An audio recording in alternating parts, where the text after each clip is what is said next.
warahmatullahi wabarakatuh. Perkenalkan, saya Nurul Lailatul Fitriah dari Program Studi Agribisnis Fakultas Pertanian Universitas Islam Jember. Pada kesempatan kali ini, saya ingin menyampaikan mengenai mata kuliah yang saya ampu yang sesuai dengan bidang keahlian saya, yaitu mata kuliah Kajian Ekonomi Makro. Mata kuliah ini ditujukan untuk mahasiswa Program Studi Agribisnis semester 4 dengan kode mata kuliah AGF 210 berbobot 3 SKS. Dan diselenggarakan selama 16 kali pertemuan tatap muka dengan rincian 14 kali pertemuan materi dan 2 kali untuk pertemuan masing-masing dengan ujian tengah semester dan ujian akhir semester. Mata kuliah ini membahas terkait dengan konsep dasar ekonomi makro, pasar, pendapatan nasional, inflasi, pertumbuhan, teori moneter, lembaga keuangan hingga perdagangan luar negeri. Capaian pembelajaran lulusan atau CPL Prodi pada mata kuliah ini meliputi CPL 1 bersikap, CPL 2 pengetahuan, CPL 3 kemampuan umum, CPL 4 kemampuan khusus yang semuanya telah tertuang dalam RPS dan telah divalidasi oleh Ketua Program Studi dan gugus pengendali Prodi. Capaian pembelajaran mata kuliah yang dihadapkan antara lain CPMK 1, yaitu mahasiswa mampu menunjukkan karakter aswaja an-nahdiyah berdasarkan Pancasila, kepedulian sosial, menghargai keragaman budaya, kolaboratif, jujur, dan disiplin, serta bertanggung jawab. CPMK 2, yaitu mampu menguasai konsep ekonomi, manajemen, pertanian, teknologi dan konfigurasi data, mengambil keputusan operasional maupun strategik, serta memformulasikan penyelesaian masalah agribisnis. Pada CPMK 3, mampu menangkap permasalahan di bidang ekonomi, melaksanakan penelitian, menyusun desain teks, memberikan solusi berdasarkan hasil analisis informasi dan data, serta implementasi penelitian dalam bentuk publikasi ilmiah dan pengembangan entrepreneurship. Pada CPMK keempat, yaitu mampu menganalisis konsep, teori, keputusan strategis dalam bidang agribisnis berdasarkan hasil analisis data yang relevan untuk mendukung profesionalisme sebagai manajer atau pengelola perusahaan muda dan konsultan agribisnis. 3 komponen utama dalam proses pembelajaran mata kuliah ini adalah debrief, interaction, dan assessment.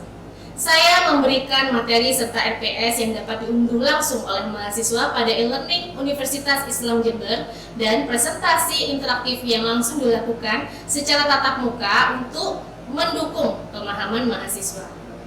Materi yang saya sampaikan didukung oleh beberapa media pembelajaran berupa buku ajar, materi, interaktif kuis, dan sebagai media pendukungnya interaktif pada mata kuliah ini melibatkan komunikasi 2 arah antara dosen dan mahasiswa berupa diskusi, tanya jawab, dan refleksi bersama. Metode penilaian yang saya lakukan dalam mata kuliah ini mencakup asesmen formatif, yaitu untuk penilaiannya, proses yang dilakukan melalui tugas baik individu maupun kelompok, serta penilaian dan keterampilan sesuai RPS. Selanjutnya, asesmen sumatif yang melakukan penilaian akhir berupa UTS dan UAS. Model pembelajaran yang digunakan dalam mata kuliah ini adalah ceramah, diskusi, problem-based learning, dan contextual teaching learning. Referensi yang saya gunakan pada mata kuliah ini adalah berupa buku ajar ekonomi makro yang saya buat sendiri, serta beberapa buku referensi karya ahli lainnya, serta artikel jurnal bereputasi yang memiliki nilai kebaharuan agar mahasiswa mampu mengikuti perkembangan ilmu pengetahuan dan teknologi masa kini. Baik, berikut adalah video proses pembelajaran pada mata kuliah ekonomi makro. Kali ini videonya adalah pertemuan yang ke-14 dengan materi lembaga keuangan bukan bank. Mari kita simak bersama-sama.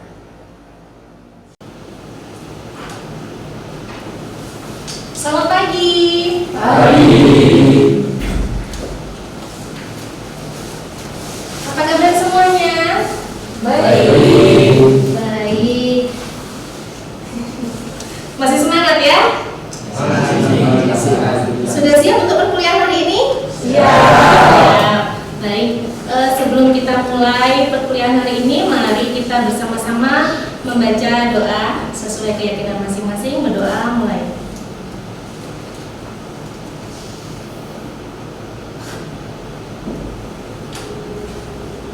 Selesai. Baik teman-teman mahasiswa agribisnis di semester keempat ya. Hari ini sehat semua ya? Suasananya bagaimana?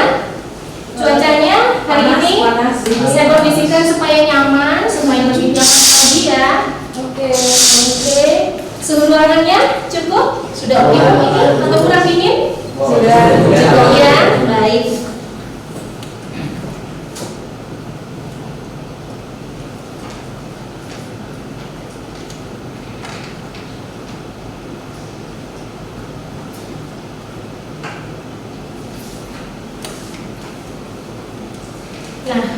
Sebelum kita mulai pertemuan pada hari ini ya, kita akan mengingat kembali mengenai materi sebelumnya. Hari ini adalah pertemuan yang ke-14, di mana pertemuan ke-13 yang minggu yang lalu kita sudah membahas mengenai lembaga keuangan ya, dan kita berfokus kepada lembaga keuangan yang sifatnya perbankan. Di mana lembaga keuangan, masih ada yang ingat apa arti makna dari lembaga keuangan? Saya ya, silakan. Lembaga keuangan adalah badan usaha di bidang jasa keuangan yang kegiatannya menghimpun dana dari masyarakat dan menyalurkannya kembali untuk pendanaan, serta menyediakan berbagai fasilitas dan produk layanan keuangan. Dan badan ini berprofesi sebagai perantara. Iya, karena kita kemarin membahas mengenai lembaga keuangan yang fokusnya pada perbankan. Kira-kira coba diingat-ingat, apalagi sih produk perbankan? Produknya dari bank apa saja? Ada yang tahu? Ya, silakan. Deposito, tabungan, dan giro. Baik, luar biasa. Kita masih ingat ya lembaga keuangan, jadi materi minggu lalu, di mana lembaga keuangan merupakan perantara seperti yang disampaikan sama rekan kita Mas Fazilo tadi. Ini merupakan teori dari financial intermediation dari McKinnon tahun 1973, di mana lembaga keuangan merupakan wadah untuk mempertemukan mereka yang memiliki dana surplus ya, bertemu dengan mereka yang merasa defisit atau kekurangan dana. Jadi ketemunya di lembaga keuangan. Kita akan kenalan pada lembaga keuangan bukan bank. Jadi teori minggu ini kita akan membahas mengenai yang bukan bank. Kalau minggu lalu kita membahas perbankan, sekarang kita akan membahas tentang lembaga keuangan yang bukan bank. Nah, mengapa harus ada lembaga keuangan yang bukan bank? Dengan berbagai kebutuhan lapisan masyarakat itu, kebutuhan atau layanan yang diberikan oleh perbankan itu tidak memenuhi atau mencakup semua aspek kebutuhan masyarakat.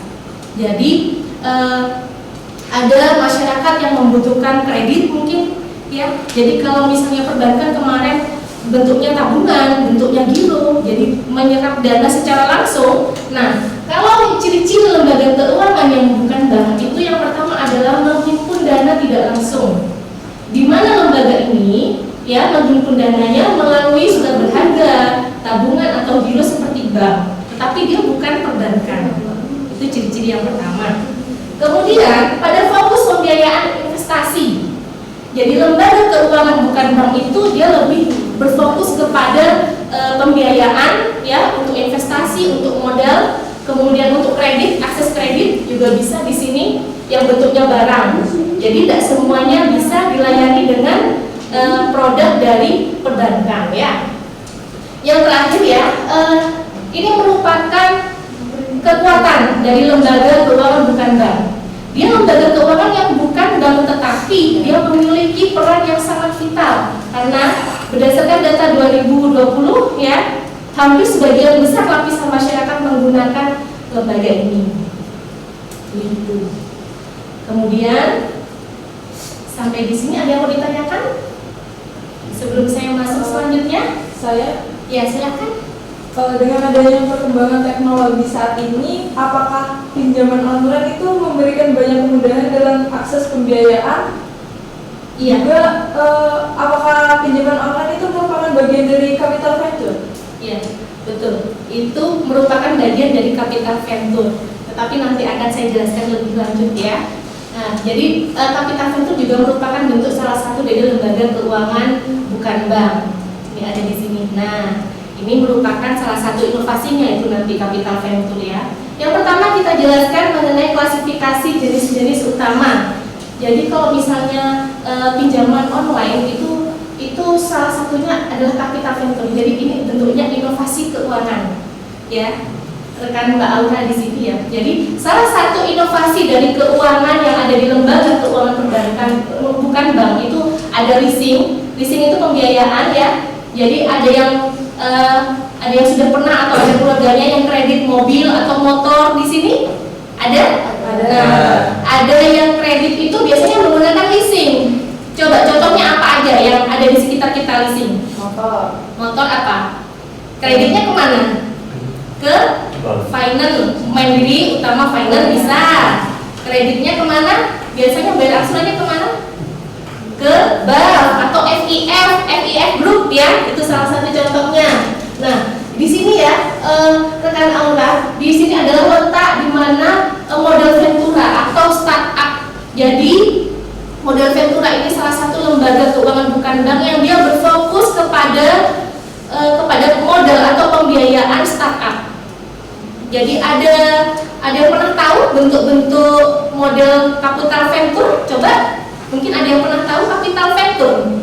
Ya, silakan Mas Gil. Isventure. Iya, Isventure, silakan. Pembiayaannya untuk apa? Fokus pada pendanaan tahap awal, portofolio, Tokopedia, Traveloka, dan Guru. Nah, iya, itu adalah startupnya. Tokopedia, Traveloka, dan Guru adalah startup.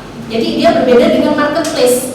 Kalau marketplace adalah toko-toko yang berada di dalam Tokopedia. Kalau startup adalah perusahaan perintis seperti yang disebutkan tadi. Jadi startup itu bermacam-macam ya bentuknya ya. Ada dari sektor pertanian, ada sektor pendidikan juga. Ruang Guru itu dari sektor pendidikan. Ada yang dari marketing, dia bentuknya di dalamnya terdapat banyak sekali marketplace, Tokopedia. Ada juga yang bentuknya ride sharing seperti Gojek, Grab ya, Shopee juga seperti itu. Nah, pinjaman online itu merupakan salah satu bentuk dari startup, salah satu bentuk dari produknya startup.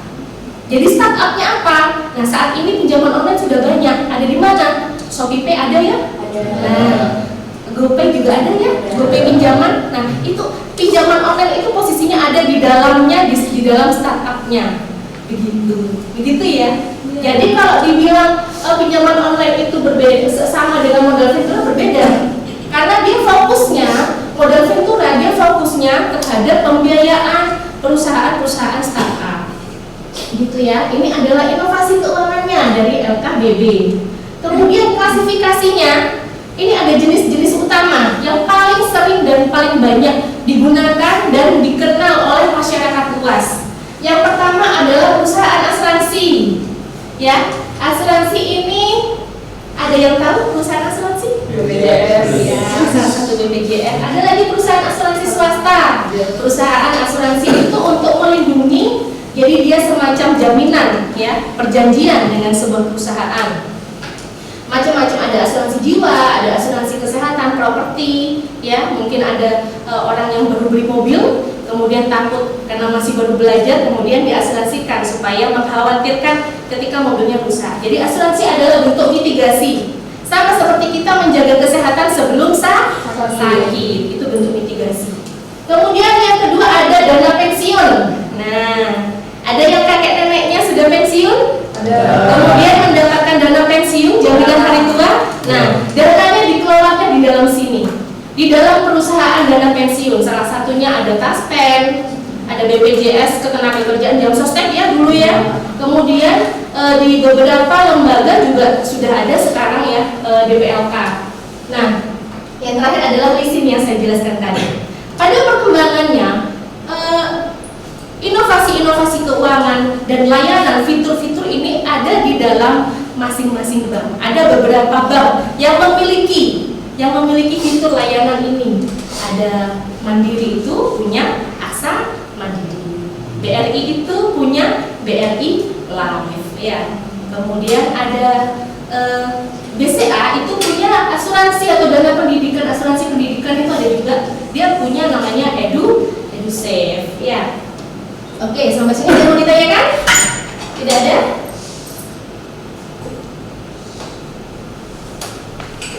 Baik, kita lanjutkan pada, nah ini adalah layanan sangat banyak digunakan di tengah masyarakat kita.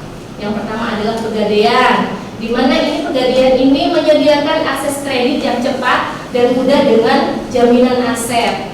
Kalau kita mau kredit ke bank itu harus menggunakan agunan, ya kan? Kalau misalnya seseorang itu punya aset tetapi bukan aset yang tidak bergerak seperti itu, dia punyanya emas, dia punyanya barang elektronik, dia punyanya kendaraan, maka bisa menggunakan layanan Pegadaian ini untuk mendapatkan akses kredit, ya.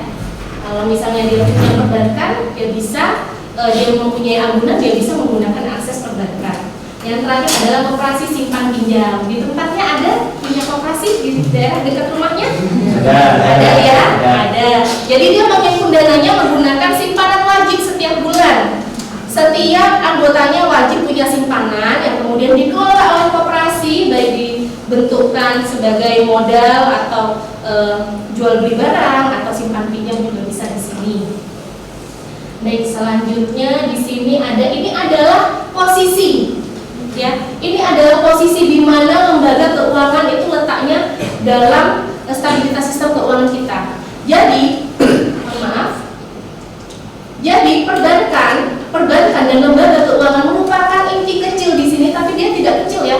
Dia seperti tulang punggung. Dia memiliki kontribusi yang sangat besar dalam membentuk ekosistem perekonomian di negara kita. Ya, kemudian di sini adalah regulasi. Regulasinya di sini. Ini adalah aturan-aturan yang membentuk mengenai stabilitas dari perbankan dan lembaga keuangan non-bank. Barulah ini adalah capaian yang diinginkan di negara kita, yaitu stabilitas atau keamanan sistem keuangan nasional. Dan ini akan kita bahas minggu depan mengenai peran institusi keuangan. Sampai sini ada yang mau ditanyakan? Paham ya? Oke, nah ini adalah perbandingan cepat. Karena kita kemarin sudah mempelajari mengenai perbankan, ya, kita akan membandingkan, membedakan dengan cepat. Apa sih bedanya perbankan? Kalau bank menghimpun dana langsung, bentuknya apa?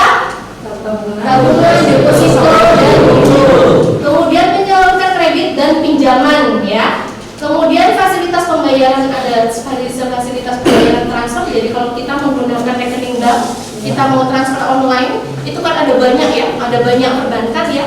Bank-bank yang ada di layanan transfer online di ATM atau di fitur m-banking kita itu adalah bank peserta clearing. Ya, ini adalah ranah makro prudensial. Kemudian diawasi oleh OJK dan Bank Indonesia. Jadi Bank Indonesia itu semenjak tahun 2011, kemudian semua tugas Bank Indonesia dipecah menjadi dua, mikro prudensial yang ada di OJK dan makro prudensial yang ada di Bank Indonesia. Itu bank. Kemudian kalau kita bandingkan dengan lembaga keuangan bukan bank, yang pertama adalah menghimpun dana tidak langsung, bentuknya seperti premi, surat berharga, jaminan aset dan lain sebagainya. Kemudian fokus pada pembiayaan investasi dan modal kerja, ya. Kemudian ada produk beragam, ini ada lebih beragam, lebih banyak memberikan kontribusi terhadap kebutuhan layanan masyarakat yang dibutuhkan, ya, dan diawasi oleh OJK. Jadi keduanya ini saling melengkapi ya, bukan bersaing, bukan persaingan. Ini untuk memperkuat sistem keuangan Indonesia secara keseluruhan. Baik, sampai di sini ada yang mau ditanyakan? Tidak ada? Cukup paham? Ya. Sekarang saya akan menunjukkan logo, baik logo bank atau bukan bank. Silahkan disampaikan secara lantang ya.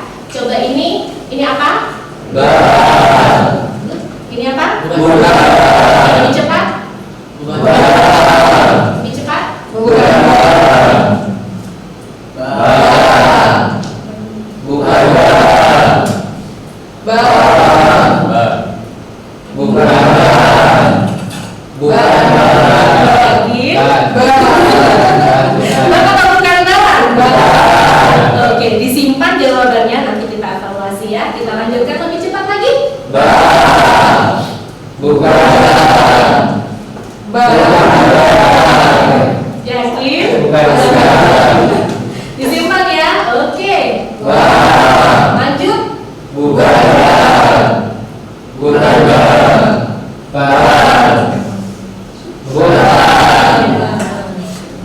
benar jawabannya. Ada berapa jawaban yang benar? Kita perhatikan di sini siapa yang jawab ini. Saya sih. Kita lihat ya. Tadi ada dua yang agak ini ya, agak janggal ya. Iya. Ini bukan bank ya, ini koperasi. Kemudian Kapiter Vental. Kemudian Prudensial Pegadaian. Ini bank. Taspen. Nah, siapa yang menjawab ini tadi bang?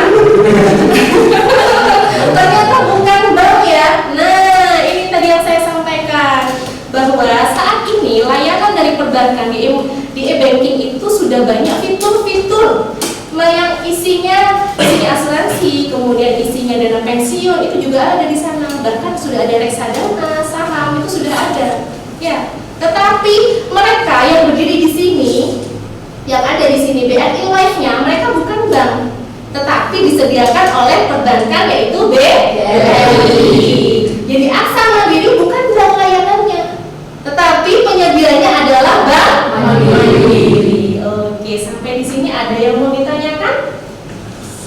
Cukup jelas hari ini. Baik, ini menjadi evaluasi ya. Sekarang sudah bisa menunjukkan rekan-rekan semuanya mana bank mana bukan bank. Ya, ya, oke. Kita akan bertemu kembali pada minggu depan. Kita akan mempelajari mengenai peran institusi keuangan ya terhadap stabilitas sistem keuangan. Baik, rekan-rekan semuanya, sebelum kita akhiri pertemuan hari ini, mari kita berdoa bersama. Berdoa mulai.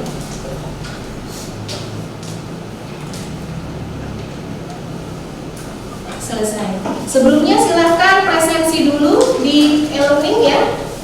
Hari ini yang masuk ada 13 mahasiswa ya.